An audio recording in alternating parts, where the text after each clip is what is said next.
Welcome to Pump Up Your Pod. La dee da dee da, la da.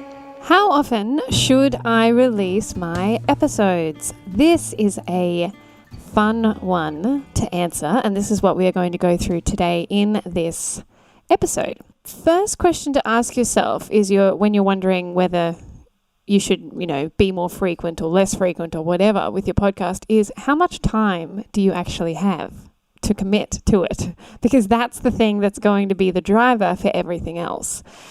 You have to think about your plan as far as what else is happening in your life, in your week, that kind of thing, to be realistic as to how much you can actually get through and how often you think you can actually commit to recording the episodes. Now, if you are a person that can batch your episodes, which I highly recommend, then I would say, carve out some time to do 4 or 6 episodes in a day if they're short, or if they're long, you might only get through 2 or something. But carve out some time where you can actually batch the episodes so that it's not like you're having to keep up with things and on the fly so much. So that's something to kind of think about there. How much time do you actually have that you can commit to the show? And that's going to be the key decision maker as to how often you can actually release. Now, as far as from a statistical point of view, you should be releasing once a week at least to actually see the growth that you would hope for in your podcast once a week. If you can get to bi-weekly, twice a week, then that is even better. And I know that from the statistics that we see clients releasing on different schedules with the same kind of, social media following and all the other kind of metrics are similar. The ones that release more frequently have a better growth of the podcast and a better growth of the business overall. So if you can get to once a week, twice a week, go for it. But the thing is that you have to be super organized to actually make that and let that happen. That is why I'm showing you something here, if you're watching this on YouTube, a production schedule that we have, that all our clients use. And you can actually download this for free using the link that I'll put in the show notes in the description. This is just the production schedule template. Now, within this is all the things. So this is where you can sort of map out all your episodes and go through and start to actually put these things in. This will help you batch it because you can see a bunch of topics there and you can write them in. And it also just keeps you really organized. So releasing frequently means, well, any frequency really, but it means that you have to have a plan in place. And I have found that this particular production schedule is the best way to do that. Really quick and easy thing to use, so you're not filling in a bunch of stuff. It just gives you the key things. So a title, your guest, when you're recording it, when the release is, any specific notes. Like if you have a guest on your show, you might want to put a note in there. Oh yeah, they mentioned this code. Make sure I put that in.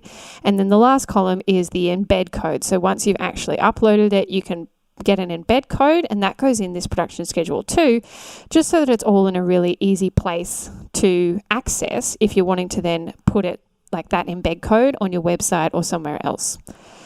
So this production schedule has been proven to work really well to actually help with your consistency and with your frequency of things. What I'm trying to say here, What I'm saying here is that it's important to have a plan in place, and that is going to help you grow your show and actually get your show the consistency that you're hoping for. Don't try and release all the things and do all the things straight away up front. Go, right, I'm going to go twice a week from the get-go, blah, blah, blah. If you haven't thought about the schedule of your week and what you can actually achieve, because you're just going to disappoint yourself. You're going to disappoint other people as well if you say you're going to commit to something and then you don't. The most important thing is to be consistent with whatever schedule you run with, whether that's fortnightly, weekly or bi-weekly or daily, whatever it is, the consistency has to be there. So you have to be organized. You have to map things out. You have to really think about before you get going what you think you can achieve and then stick to that.